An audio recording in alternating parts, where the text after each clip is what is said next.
Lamont is fast developing a following for his anthemic country pop songs that have included Skin to Skin and Drink You Up. He has another irresistible track in I'm Calling Shotgun, which is out now and also my latest earworm as it has been for the past couple of weeks. Hello, Nathan. Thanks for making another earworm. No worries, Sophie. Thanks for having me back on. It's always a pleasure. I always look forward to our yarns. So I'm really excited. Likewise.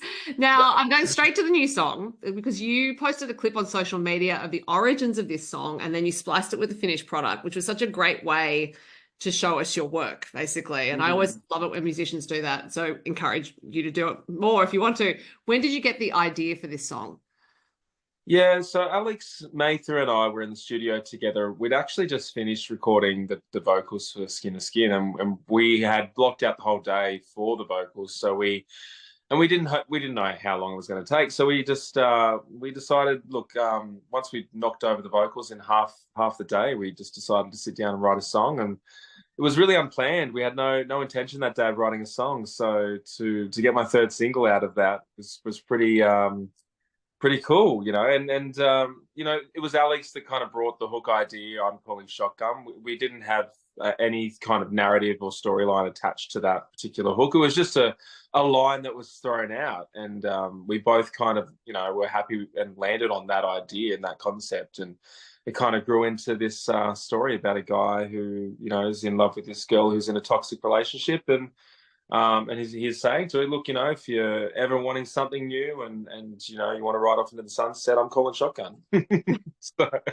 So in the process of writing it, did you develop that story before you started writing the lyrics, or did it emerge through the lyrics? Yeah, so I think we actually wrote the chorus first.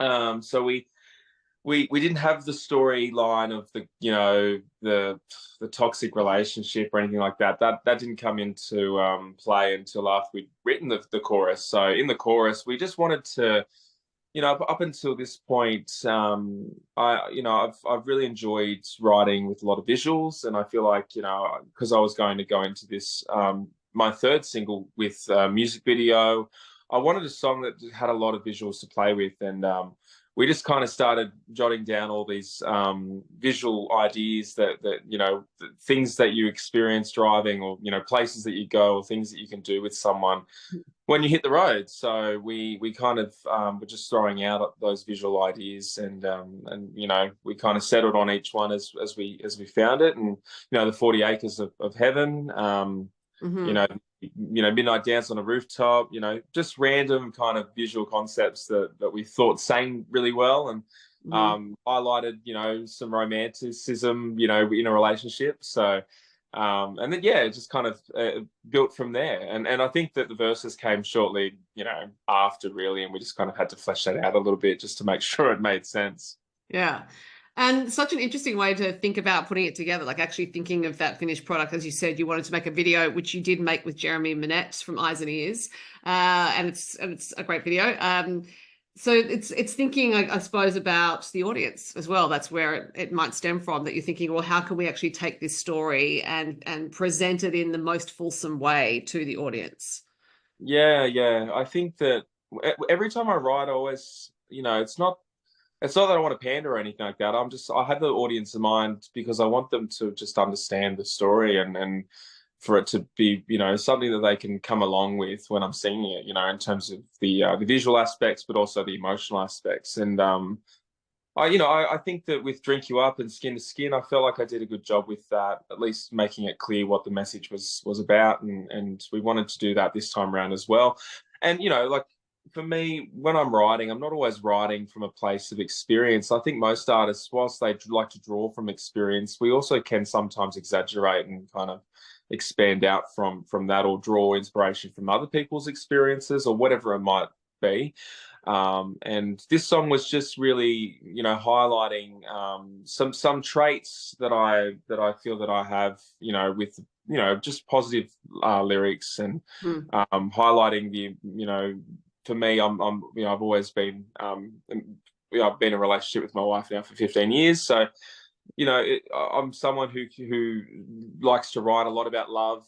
And, in this case, obviously it's about love that's not yet been discovered. It's about love that's not yet been I suppose, conquered in that way. So whilst I haven't necessarily lived that anytime soon, Mm.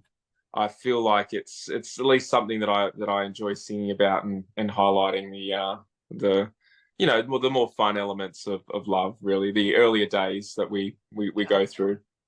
But also, it's a respectful song because it's not a song that says, "Oh, hey, ditch that guy because you should be with me." It's actually you make your decisions, and I'll be here Yeah. waiting if you want to. Yeah, exactly. I suppose, yeah, I haven't thought about it like, that way. But I think you're right. I think it's obviously it's not too forceful. I think it's really like, yeah, being patient and waiting for the right time, Mm. because, I don't think that, and it's not even necessarily a certainty, I suppose, when I think Yeah. about it. It's not like there's a resolution in the song at the end. So who knows what happens in that storyline?